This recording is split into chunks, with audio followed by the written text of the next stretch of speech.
శుద్ధవందనం శుభాకరా శుద్ధ.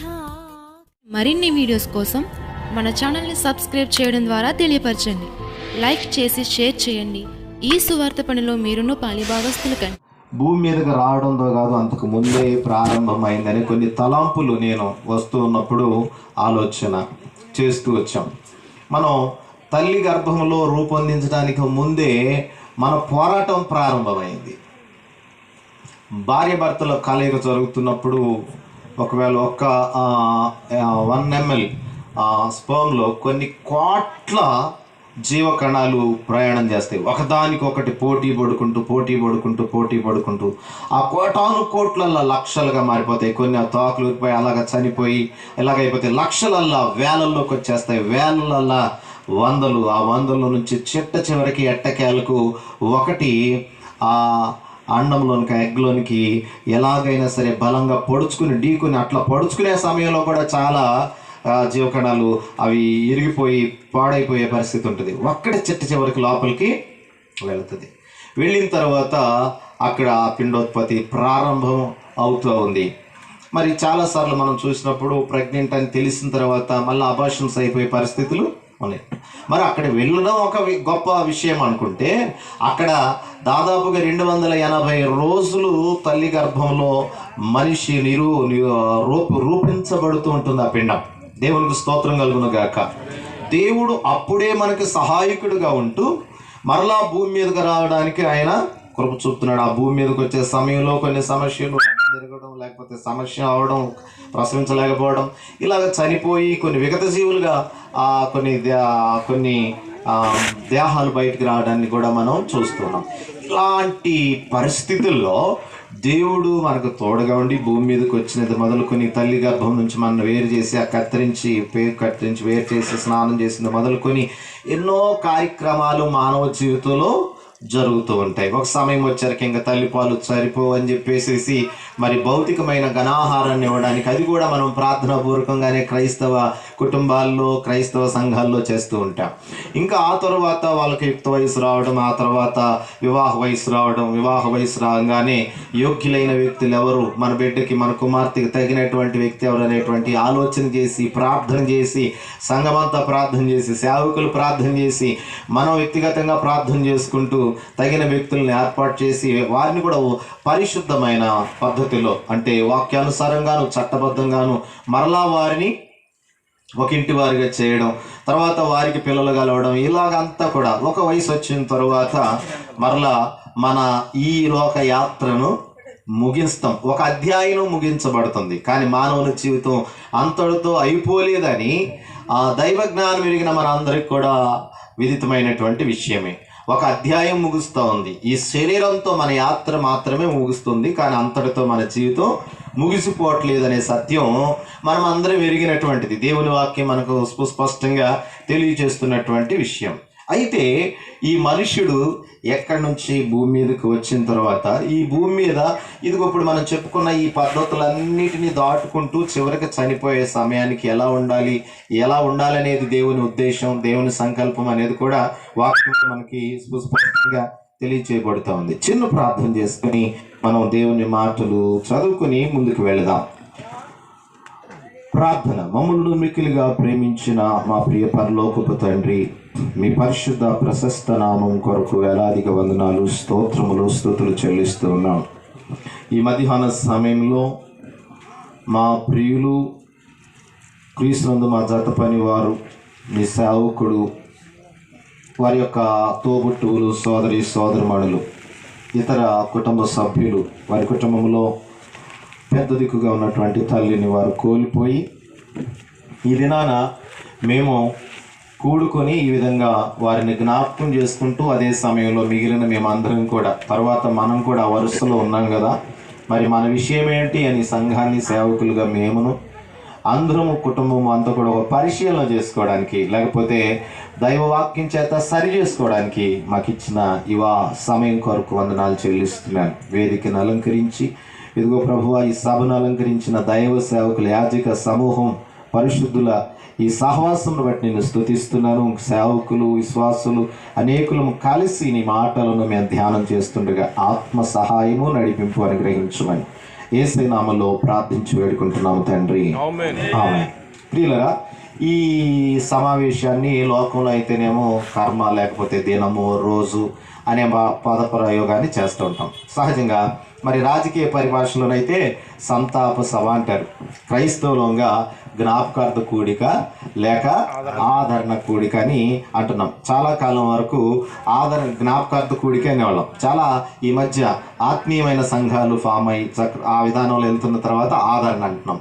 అసలు ఆదరణ కూడిక అంటే ఏంటి? మనం వచ్చి వాళ్ళని ఆదరించడం. దేవునికి స్తోత్రం కలుగును గాక. వచ్చేటప్పుడు ఏ పండో ఫలమో ఏదో తీసుకొచ్చి దుఃఖంలో ఉన్నారు కాబట్టి వాస్తవానికి మనం వాళ్ళని ఆదరించి ప్రార్థన చేసి ధైర్యం చెప్పి వెళ్ళాలి.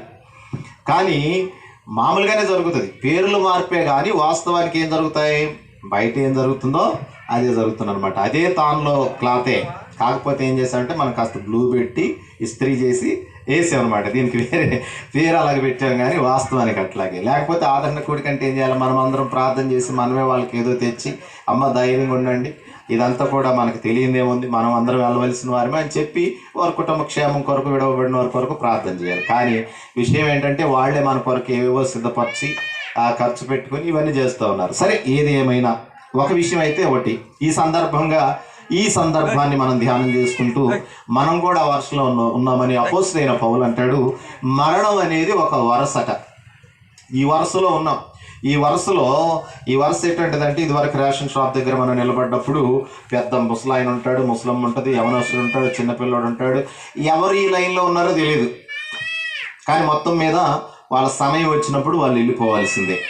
ఇటీవల కాలంలో వైద్య విధాన పరిషత్తు వారు ఒక సర్వే చేస్తే మానవుని యొక్క ఆయుష్ సగటున ఎక్కువ బ్రతికిన వాళ్ళు, తక్కువ బ్రతికిన వాళ్ళు అందరిది కలిపి ఒక సగటును చూస్తే 72 సంవత్సరాలు దాదాపుగా మానవుని సగటు ఆయుష్ కింద లెక్కేశారు. బైబిల్ కూడా మరి మోషే భక్తుడు ఆయన సమయం వచ్చాక ఆయన టైంలో చెప్పిన మాట ఏంటంటే, నరుని యొక్క ఆయుష్ ఎంత? 70 సంవత్సరాలు. ఒకవేళ అధిక బలం ఉంటే 80. ఇంకా ఒకవేళ అధికమైన కృప ఉందనుకోండి, నేను చెప్తున్నాను 100 సంవత్సరాలు బ్రతికే వాళ్ళని కూడా 120 బ్రతికిందంట. మా అమ్మ 120 బట్టి 110 సంవత్సరాలు బ్రతికాడనే మాటలు మనం చదువుతున్నాం. అయినా కానీ ఇక చివరి దినాలు ఎలా ఉంటాయో మనకి ఇప్పుడు 30 సంవత్సరాలకి వంగితే లేకపోతున్నాం. ఇట్లాంటి పరిస్థితుల్లో ఉన్నాం. ఏది ఏమైనా దేవుడిచ్చిన ఈ ఆయుష్ కాలాన్ని మనం ఎలా కొనసాగించాలి? మానవుడు నిత్యత్వం నుంచి భూమి మీదకి వస్తున్నాడు. ఎక్కడి నుంచి వస్తున్నాం మనము? నిత్యత్వం నుంచి భూమి మీదకి వస్తున్నాం. భూమి మీదకి వచ్చిన తర్వాత అది 72 సంవత్సరాల, 62 సంవత్సరాల, 50 సంవత్సరాల, 40 సంవత్సరాల, 30 సంవత్సరాల, అత్యుత్సాహం ప్రదర్శించిన వాడు 15 సంవత్సరాలకే పోవచ్చు, చెప్పలేం. మొత్తం మీద ఈ లోకానికి వచ్చిన మనం ఇక్కడే టెస్ట్ వేసుకుని ఉండడానికి వీలు లేదు. బైబిల్లో అత్యధికంగా సంవత్సరాలు బ్రతికిన ఆయన 960 సంవత్సరాలు బ్రతికిన ఆయన కూడా ఏమయ్యాడు? ఒక రోజున చనిపోయాడు. అందరం చనిపోవాలనేది మనము దేవుడు నమ్ముకున్నవాడు ఈ మతం ఆ మతం అని లేదు, చివరికి దేవుడు లేడని చెప్పేవాడు కూడా ఒప్పుకొని తీరాలి. ఇది ఎందుకంటే ప్రత్యక్షంగా కళ్ళ ముందు కనబడుతున్నటువంటి విషయం. అయితే ఈ చనిపోయిన వాడు తర్వాత ఏమవుతుంది అనేది కొంతమంది విశ్వాసులుగా ఉన్న క్రైస్తవ మరి విధానంలో ఉన్న మనం కొన్ని విశ్వాసాలు కలిగి ఉన్నాం. హైందవులు, ముస్లిం సోదరులు అలాగే రకరకాల పద్ధతులు కలిగి ఉంటారు. కానీ నాస్తికుడు అంటాడు ఆవాడు జనరల్గా మామూలుగా ఆలోచన చేస్తారు. కానీ చనిపోవటం అనేది జరుగుతుంది. కానీ చనిపోయిన తర్వాత ఏమవుతుంది అనేటువంటి విషయాన్ని అపోస్తలుడైన పౌలు తెస్సలోనీయులకు రాసిన మొదటి పత్రికలో 4వ అధ్యాయం 13వ వాక్యం నుంచి మనం చదివితే అక్కడ ఇలాగా వ్రాయబడిన మాటలు మనకు కనబడతాయి. తెస్సలోనీయులకు రాసిన పత్రిక, సహోదరులారా, నిరీక్షణ లేని ఇతరుల వలె మీరు దుఃఖపడకుండా ఉండడానికి నిద్రించుచున్న వానిని గూర్చి మీకు తెలియకోకుండా ఉండడం నాకేమాత్రం ఇష్టం లేదని అపోస్తలుడైన పౌలు ఈ తెస్సలోనిక పత్రికను రాస్తూ ఆ ప్రజలకి ఉత్తరాన్ని రాస్తూ ఉన్నాడు. ఇక్కడ మరణమును, క్రైస్తవుని యొక్క మరణము నిద్రతో పోల్చింది. దేవుని సేవలో వాక్యం ఎరిగిన మనందరికీ ఇది తెలిసినటువంటి విషయమే. ఇది ఒక శాశ్వతమైన నిద్ర అనుకోవాలి, లేకపోతే ఒక దీర్ఘకాలికమైన నిద్రపోయిన వాడు ఏదో ఒక రోజునేమవ్వాలా? లేవాలనేది వాస్తవమైన విషయం. దేవునికి స్తోత్రం కలుగును గాక. అపోస్తలుడైనటువంటి పౌలు చెప్తున్న ఈ మాటలు మరి పాత నిబంధన గ్రంథంలో కూడా ధృవీకరిస్తాయి. ఇస్సాకు చనిపోయినప్పుడు అక్కడ వ్రాయబడిన మాట ఏంటంటే, ఇస్సాకు చనిపోయి తన పితరులతో చేర్చబడ్డాడు. దేవునికి స్తోత్రం కలుగును గాక. క్రైస్తవుడు చనిపోతే ఎక్కడికో పోడు. ఎక్కడికి వెళ్తున్నారు? ఇప్పుడు చనిపోయిన మన అమ్మలు కానీ, తాతయ్యలు కానీ, అవ్వలు కానీ, వీళ్ళందరూ ఎక్కడికి వెళ్తున్నారు? క్రీస్తునందుండి మృతులైతే వారు ఎక్కడికి వెళ్తున్నారు తెలుసా? పితరులతో చేర్చబడుతున్నారు.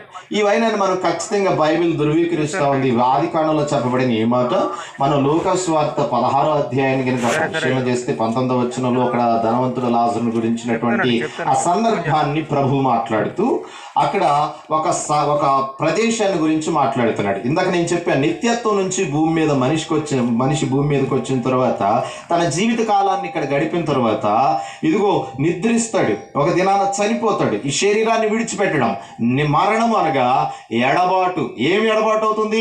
ఆత్మ శరీరము నుండి వేరవుతుంది. ఆత్మ శరీరం నుండి వేరవుతుంది. ఎక్కడికి అంటే వేరవుతుందంటే వేరే చోటకి వెళుతూ ఉంది. ఆ ప్లేసే మనం లూకా సువార్త 16లో చెప్పబడినటువంటి సందర్భం. అక్కడ అబ్రహాము రొమ్మున ధనవంతుడు లాజరు ఉన్నట్లుగాను ధనవంతుడు ఆ వేదనకరమైన స్థలంలో నుంచి కేకలు పెడుతున్నట్లుగా చూస్తూ ఉన్నాం. దేవునికి స్తోత్రం. సహజంగా మన పూర్వీకుల నుంచి వచ్చిన ఒక వాడుక మనం ఏమంటామంటే, చనిపోయి దేవుని దగ్గరికి వెళ్ళిపోయారు, పరలోకానికి వెళ్ళిపోయారు అని అనటం. వాస్తవానికి ఆదాము మొదలుకొని మొన్న అమ్మ చనిపోయిన వరకు, లేకపోతే ఈ రోజున క్రైస్తవ సోదరిమణులు కానీ, సువార్థికులు కానీ ఎవరు కూడా పరలోక రాజ్యం వెళ్ళలేదు. అందరూ ఒక ప్రత్యేకమైన స్థలంలో ఉన్నారు. పాతాళ పరదేశు, పరలోక పరదేశు సాదృశ్యంగా. ఆ పరదేశులో 2-3 భాగాలు. అవి మధ్యన అగాధం ఉంది, అటు ప్రక్కనేమో వేదనకరమైన పరిస్థితి, ఇటు పక్కనేమో అబ్రహాము రొమ్ము నుండి నెమ్మది పొందుతున్నటువంటి పరిస్థితి. ఈ చనిపోయిన వ్యక్తులు ఈ లోకంలో ఈ శరీరంతో ఉండగా దేవుణ్ణి గుర్తించి ఆయన్ని తెలుసుకోవడానికి ఆయన కొన్ని పొలిమేరలను, కొన్ని పరిస్థితులను దగ్గరగా తీసుకొచ్చాడు. సువార్త వ్యాపకం ద్వారా పాపములో, శాపములో, రకరకాల విధి విధానాల్లో ఉన్న అనేకులను ఆయన కొరకు పట్టుకుని వారిని మలిచి దేవుని పని చేయండి రా బాబు అని మన గ్రామాల్లోకి, వీధుల్లోకి, పల్లెల్లోనికి, ప్రాంతాల్లోనికి పంపించి వారు దేవుని యొక్క వాక్యమును ప్రకటన చేస్తుంటే బతకలేక బడిపంతులు అన్నారు. ఒకప్పుడు బతకలేక ఈ సేవ మొదలు పెట్టారని మన చేత లేకపోతే ప్రజల చేత అవమానం పొందుతూ, నిందలు పొందుతూ దేవుని పనిని నమ్మకంగా చేస్తున్నారే, వీళ్ళ ద్వారా ఆ దేవుణ్ణి తడువులాడి వెదకి పట్టుకుని ఏదో విధంగా తెలుసుకుని చనిపోయినప్పుడు ఆ అబ్రహాము రొమ్ము నుండి పరిస్థితి, ఆ లాజరు నెమ్మది పొందుతున్నటువంటి స్థలములోనికి పోవాలనేది దేవుని ఏర్పాటు, ఉద్దేశమై ఉంది. నిత్యత్వం నుంచి భూమి మీదకి వచ్చినటువంటి మనుషుడు చనిపోయిన తరువాత ఆ 2 స్థలాలలో ఏదో ఒక స్థలంలో ఉండాల్సిన ఆవశ్యకత, ప్రాముఖ్యత ఉన్నది. దేవునికి స్తోత్రం కలుగును గాక. హల్లెలూయా. ఇప్పుడు వరకు ఆదాము మొదలుకొని చనిపోయిన వాళ్ళందరూ కూడా అక్కడే ఉన్నారు. రేపు మనం ఇంత చదువుకున్న తెస్సలోనీయులకు రాసిన పత్రికలోనే 14వ వాక్యంలో మనం చదివినప్పుడు, యేసు మృతి పొంది తిరిగి లేచెనని మనము నమ్మిన ఎడల, యేసు క్రీస్తు మృతి పొంది తిరిగి లేచాడని మనం ఎలా నమ్ముతున్నాము అని అంటే, నమ్మటం అంటే నమ్మటం కాదు, దయ్యాలు కూడా నమ్మి గజగజ వణుకుతున్నాయంట. మనిషి అన్న ఆ వణుకు లేదు మనిషిలో, ఆ భయం లేదు మనిషిలో. దయ్యాలు నమ్మి వణుకుతున్నాయి. అమ్మ వింటున్నారు విశ్వాసులు? మీకోసమే, దైవజనులందరికీ తెలిసిన మాటలేవి, నేను కొత్తగా మీకోసం చెప్తాను. దయ్యాలు అయితే నమ్మి ఏం చేస్తా ఉన్నాయి? వణుకుతున్నాయట. నమ్మడం అంటే ఏదో యేసుక్రీస్తుని ఎంతమంది నమ్ముతున్నారంటే, చాలామంది నమ్ముతున్నామని చెప్తూ ఉంటారు. చాలామంది ఎంతమంది అంగీకరిస్తున్నారంటే, చాలామంది అంగీకరించినామని చెప్తారు. మరి రికార్డెడ్గా అంటే బైబిల్ చెప్తున్న పద్ధతిలో ఆ టెక్నికల్గా ఎవరు నమ్ముతున్నారు అని అంటే, బైబిల్ చెప్తున్నటువంటి సమాధానం ఏంటంటే, నమ్మిన వాడు తన విశ్వాసాన్ని వ్యక్తపరిచి మారు మనసు పొంది బాప్తిస్మం పొందాలి.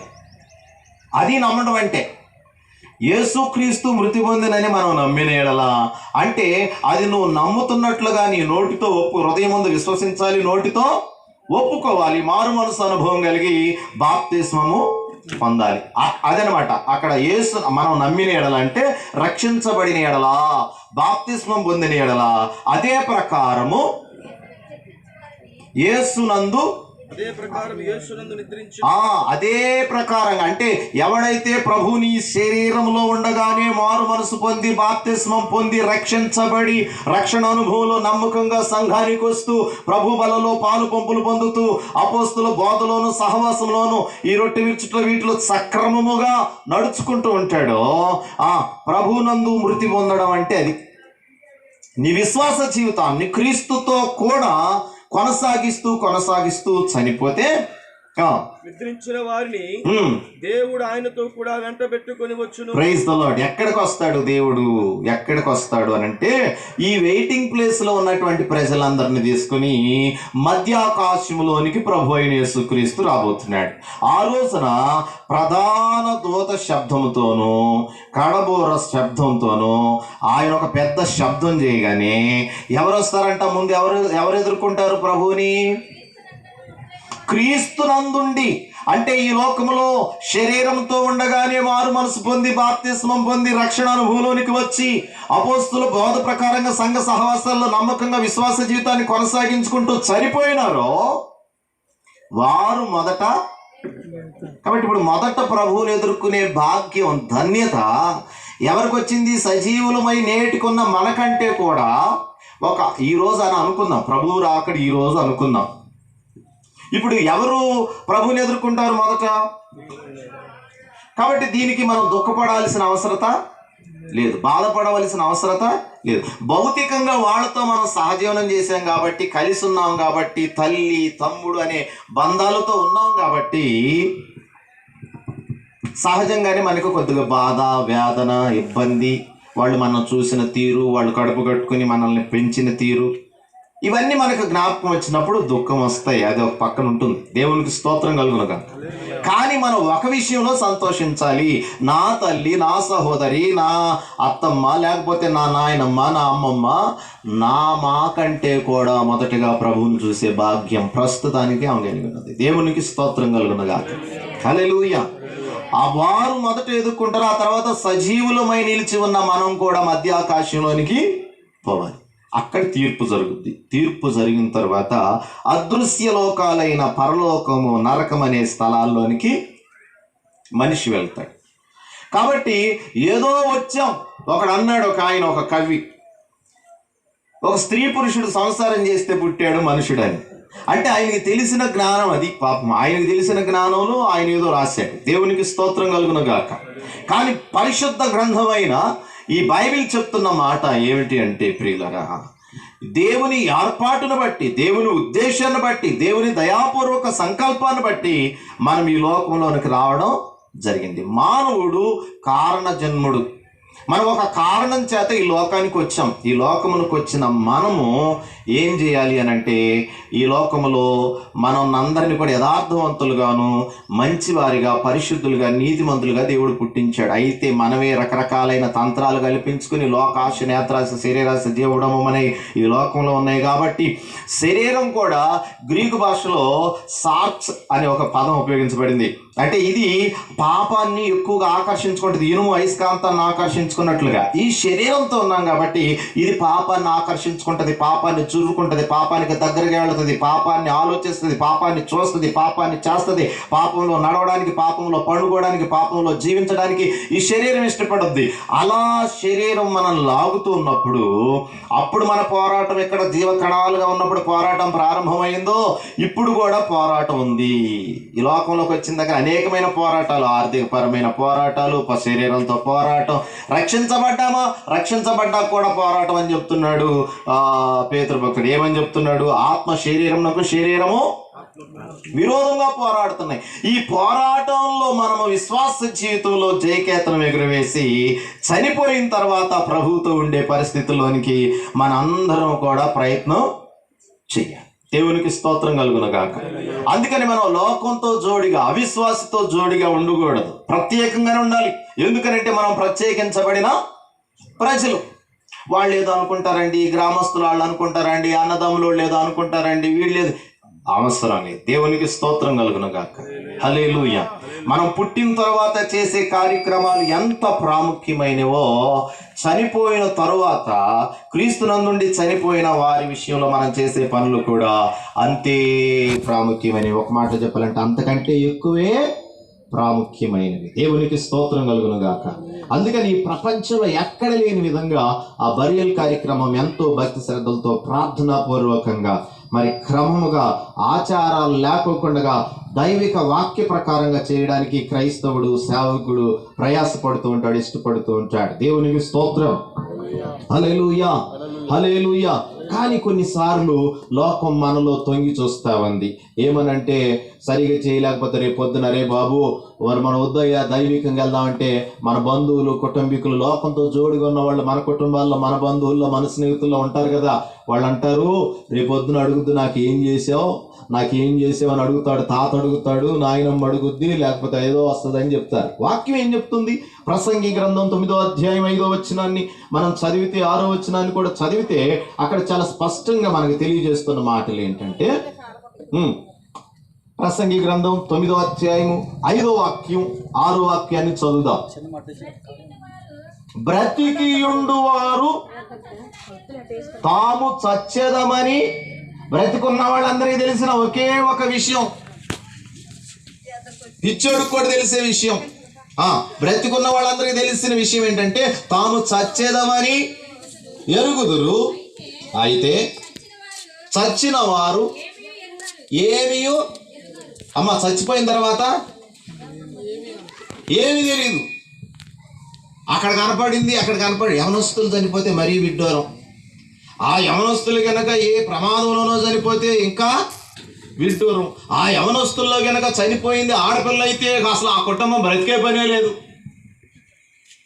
అయ్యిందంట, వాళ్ళు కనపడిందంట, తిరిగిందంట, ఇట్లా మన నిలువుగమ్మా పలానా మన పండగకి వేసుకుందా గులాబీ రంగు డ్రెస్, ఆ బట్టలే కనపడుతున్నాయట.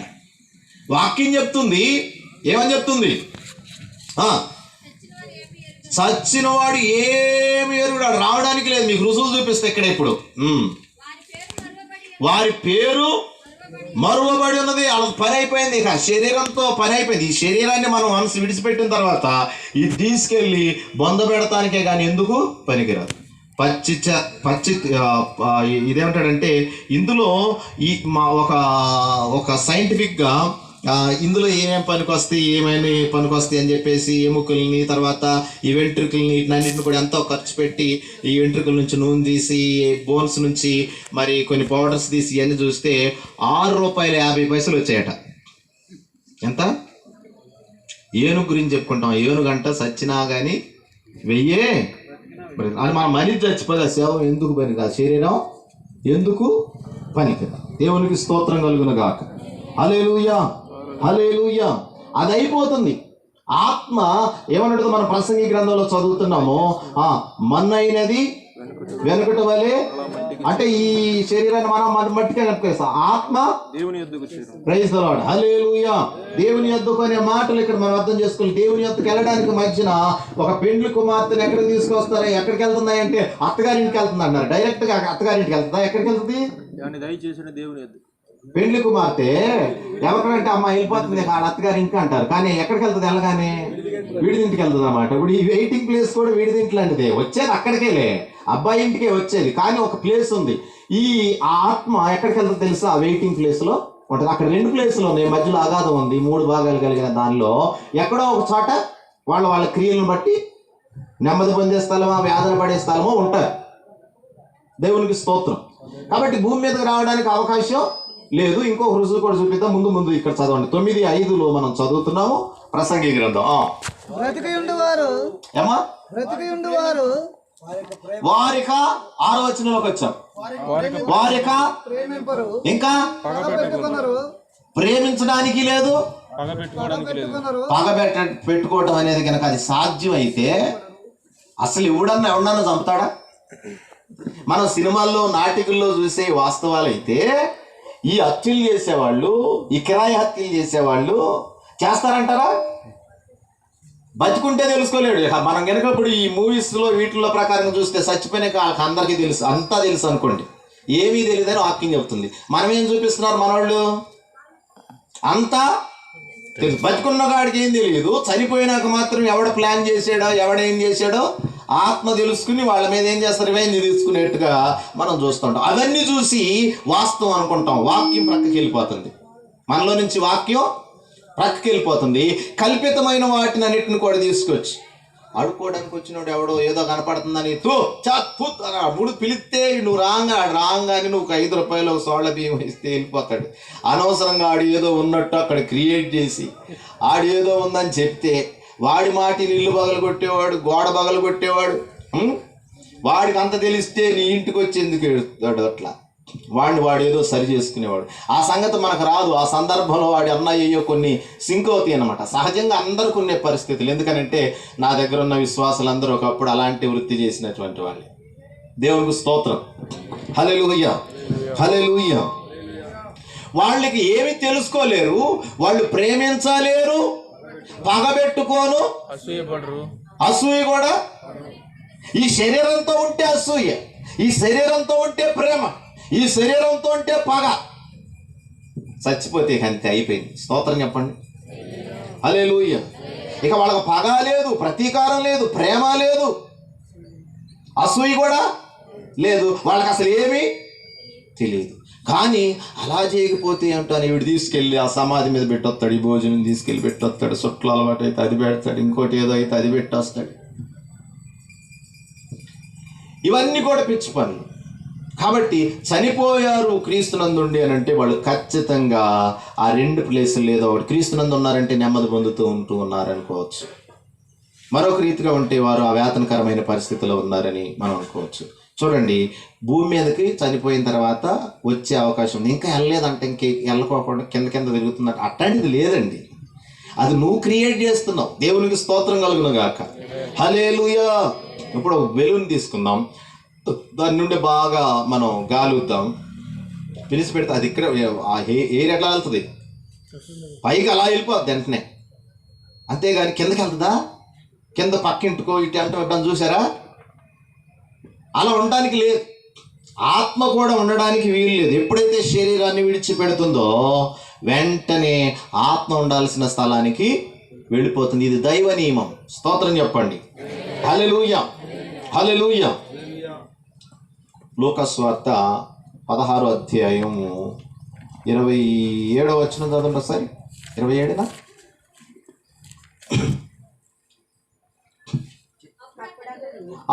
ధనవంతుడైనటువంటి వ్యక్తి అడుగుతున్నాడు. అప్పుడు అతడు అయితే దీనికంటే ముందు జరిగిన సందర్భం తెలుసు. ఆయన అంటాడు, లాజరును పంపించిన ఆయన, నేను దాహంతో బాధపడుతున్నాను, వేతన పడుతున్నాను, నా వేతనకరమైన ఈ దాహం భరించలేకుండా ఉన్నాను. వచ్చి ఏం చేస్తాడు?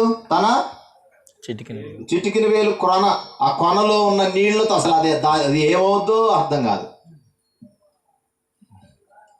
అంటే ఎంత భయంకరమైనది అనేది, ఎంత తీవ్రమైనది ఈ మాటలో మనం అర్థం చేసుకోవాలి.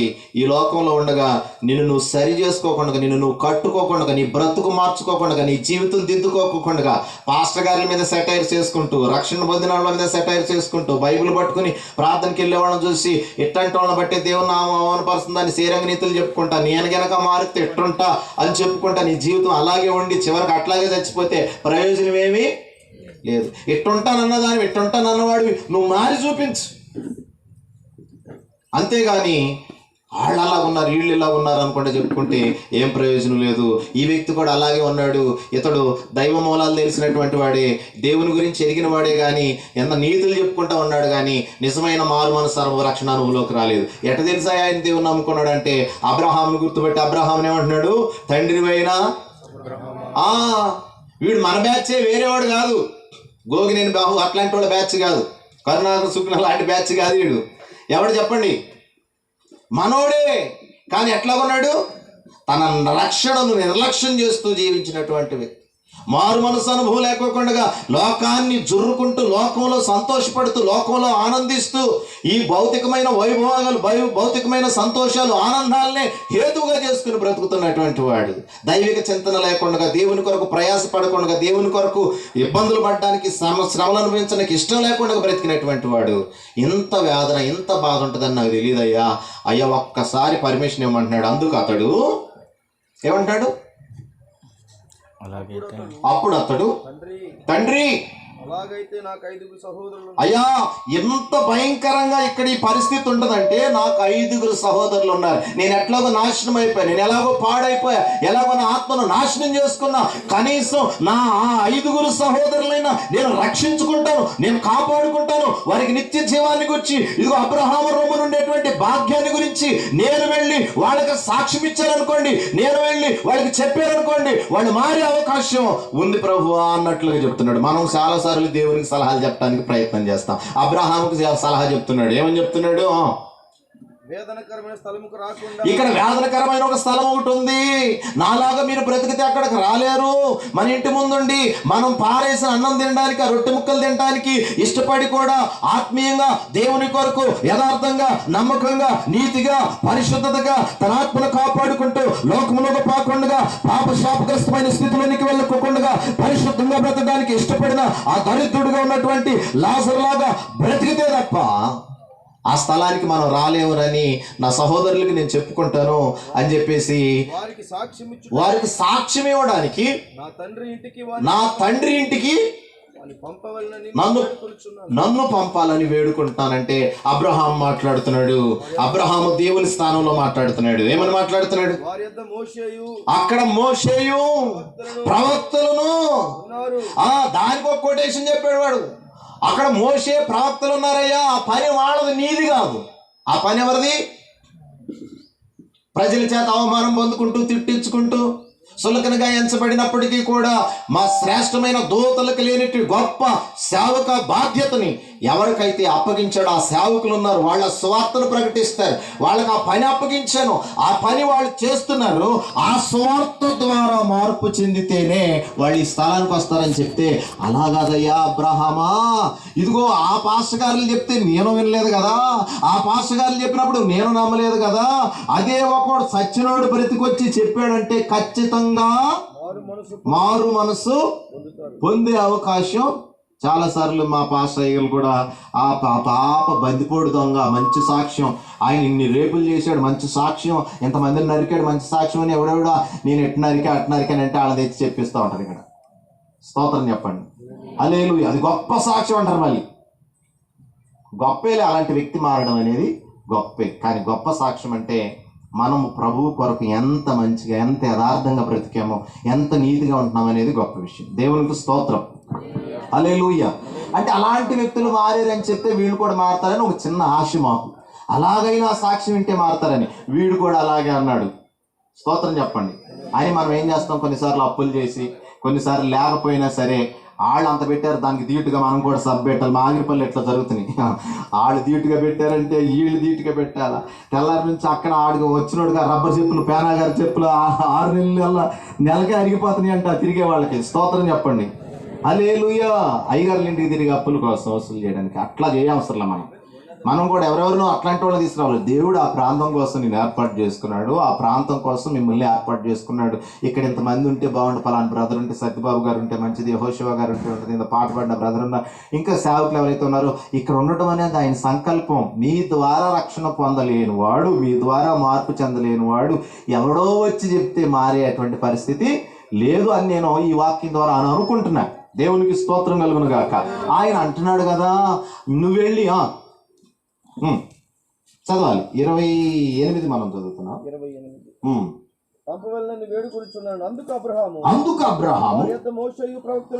అయ్యా వారి యొద్ద మోషే ప్రవక్తలు ఉన్నారు, వారి మాటలు వినవలెనని అతనితో చెప్పగా, వారి మాటలు వినాలి వాళ్ళు మారాలంటే, వారు రక్షణ పొందాలంటే, ఈ స్థలానికి రావాలంటే అతడు అంటాడు, తండ్రి అయిన అబ్రహామా అలాగనొద్దయ్యా. నేను ఒక సలహా చెప్తున్నాను చూడండి, అక్కడికి వెళ్ళినా మారు మనసు లేదు వాడికి. ఒకసారి పేతురు కూడా చెప్తున్నాడు యేసు ప్రభుకి. ఎందుకనంటే నేను మోస్ట్ సీనియర్ కదా. కొంతమంది అయ్యగారుల దగ్గర అనుకుంటారు ఆ పిల్లనోడు ఆడికి అని తెలిసి అని చెప్తుంటారు సలహాలు. దేవునికి స్తోత్రం కలుగును గాక. అది నేనున్న దగ్గర కూడా అటు చెప్తాను చూస్తూ ఉంటాడు ఒక ఆయన. దేవునికి స్తోత్రం.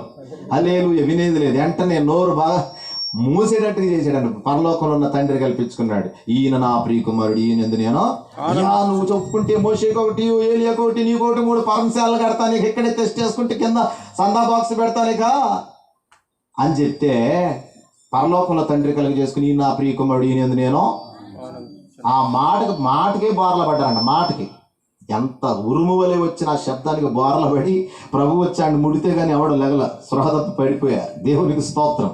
హల్లెలూయా. ఇతను కూడా అంతే. అసలు ఇప్పుడు వేదన బంధుతో కూడా అబ్రహాం సలహా ఇస్తున్నాడు, ఇట్ట చేస్తే సువార్త బాగుంటుంది, మీటింగ్ ఇట్ట పెడితే బాగుంటుంది, ఆడిని పిలిస్తే బాగుంటుంది. ఎవరిని పిలవాలో విశ్వాసులు చెప్తారు. అమ్మ నువ్వు మీటింగ్కి ఇవ్వాల్సింది అమ్మ, ఎవరిని పిలవాలో నువ్వు చెప్తేట. స్తోత్రం చెప్పు. వీడు అబ్రహాము చెప్తున్నాడు ఏమని, అలా కాదయ్యా, ఇక్కడి నుంచి ఒకడు వెళ్ళాడంటే ఎంత బాగుంటుంది, అది చెప్పే కూడా మనకు బాగానే ఉంది. కానీ అబ్రహాం ఒప్పుకోవాలి. నిజమే కదా, అక్కడి నుంచి ఒకడు వస్తే ఎంత బాగుంటుంది. దేవునికి స్తోత్రం కలుగునుగా. ఎంత బాగుంటుంది చెప్పండి. దేవునికి స్తోత్రం. హల్లెలూయా. ఎప్పుడైనా మనం బరియలు చేస్తున్నప్పుడు ఈ పెట్టి మేము వద్దన్నా కొంతమంది దింపి అడి తిరిగి నానా నాలోయ్ అని పిలుస్తారు. ఒకవేళ ఏంటయ్యా అన్నాడు అనుకో, దేవునికి స్తోత్రం, ఆ ఎగిరేవాడు, ఆ టపాకాయలు వేసేవాడు, ఏమండి ఆ మోసేవాళ్ళు, ప్రార్థన చేయటానికి ఉన్న మా అయ్యగారులు ఎవరన్నా ఉంటారా?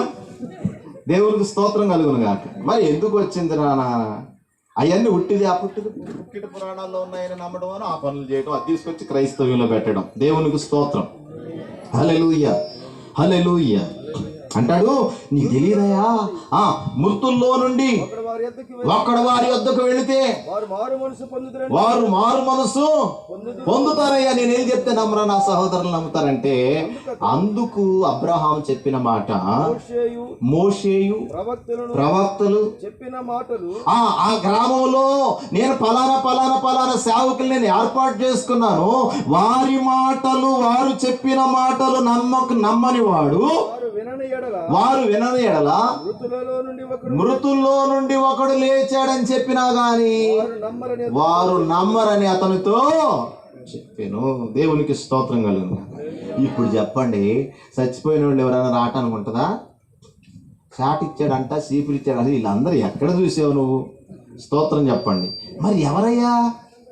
మరి ఎవరు ఈ దెయ్యాలన్నీ ఎవరు? మరి తలుపు పెట్టిన వాళ్ళు పలానా పేరు చెప్పొస్తారు, వాళ్ళు ఎట్లా చేశారు, అయ్యే పనులు చేస్తారు ఈ దెయ్యాలు పెట్టిన వాళ్ళు, మరి ఇదేంది కథ అని డౌట్ వచ్చేస్తుంది ఇప్పుడు కొంతమందికి. మా పాస్టర్ గారు నేను బోల్డని దెయ్యాలు వదిలిచ్చా, ఇక్కడ ఉన్న అయ్యగారులు చాలా మంది దెయ్యాలు వదిలిచ్చాను, మరి ఇదేంటి అది చెప్పుద్ది. నేను అవనస్తురాలని, నా కోరిక తీరకుండా నేను చచ్చిపోయా, నా పేరు పలానా, నా పేరు పలానా అని ఆ పనులే, ఆ మాటలే, ఆ ప్రయత్నాలే చేస్తారు. ఎలా అంటే, ఓ కన్నయ్య ఉన్నాడు, 33,33,33,333 వీళ్ళందరికీ ఒక ఐడెంటిటీ కావాలి. ఏదో ఒక పేరుతో దొంగ పాస్పోర్ట్లతో ప్రయాణాలు చేసే దొంగలు ఉంటారు కదా, వాడు అబద్ధికుడు, అబద్ధమునకు జనకుడు. నిజం ఎందుకు చెప్తాడు? దేవునికి స్తోత్రం కలుగును గాక. ఆరాధించే వాళ్ళకేమో దేవతలుగా, దేవుళ్ళుగా చెప్తాడు. మన దగ్గరకు వచ్చరికి ఏం చెప్తాడు? మన వీధిలోనో, మన ఊర్లోనో, ఆ రోడ్డు మీద మన యాక్షన్ చేస్తాం. దేవునికి స్తోత్రం కలుగునుగా. నేను ఎందుకు ఈ మాటలు చెప్పాను అని అంటే, కాబట్టి మన చనిపోయిన పూర్వీకుల నిమిత్తం అది చేయలేదు, ఇది చేయలేదు అని వాళ్ళు అడిగేది లేదు. మన మీద బాగా చేసామని కార్యక్రమం వాళ్ళు సంతోషపడేది, సంబరపడేది లేదు. మనల్ని కాచి కాపాడేది లేదు. ఎందుకంటే వాళ్ళకి ఏమి లేదు. ఇక వాళ్ళకి భూమి మీద ఏ ప్రేమ లేదు, వాళ్ళు ఇదేమి ఎరగరు, వారికి ఇంకా పగలేదు, అసూయ కూడా, దేని గురించి కూడా వంతు లేదు. మనం ఏం చేస్తాం? పండగ గుడిలో ప్రార్థన, స్తోత్రం చెప్పండి. హల్లెలూయా. ఇది మారాలి, ఇది మారాలి. దేవునికి స్తోత్రం కలుగును గాక. హల్లెలూయా. హల్లెలూయా. క్రీస్తునందు ప్రియులారా, సమయం చాలా ఎక్కువ అవుతుంది. ఈ నా మాటలు ముగిస్తూ ఉన్నాను. మనం ఇలా కాదు. దేవుడు ఎందుకొరకు మనల్ని ఏర్పాటు చేశాడో, దేవుడు మనల్ని ఎందుకోసం ఏర్పాటు చేసుకున్నాడు, ఆ విషయాన్ని గుర్తుపెట్టుకోవాలి. ఇంకొక విచిత్రం ఏంటంటే,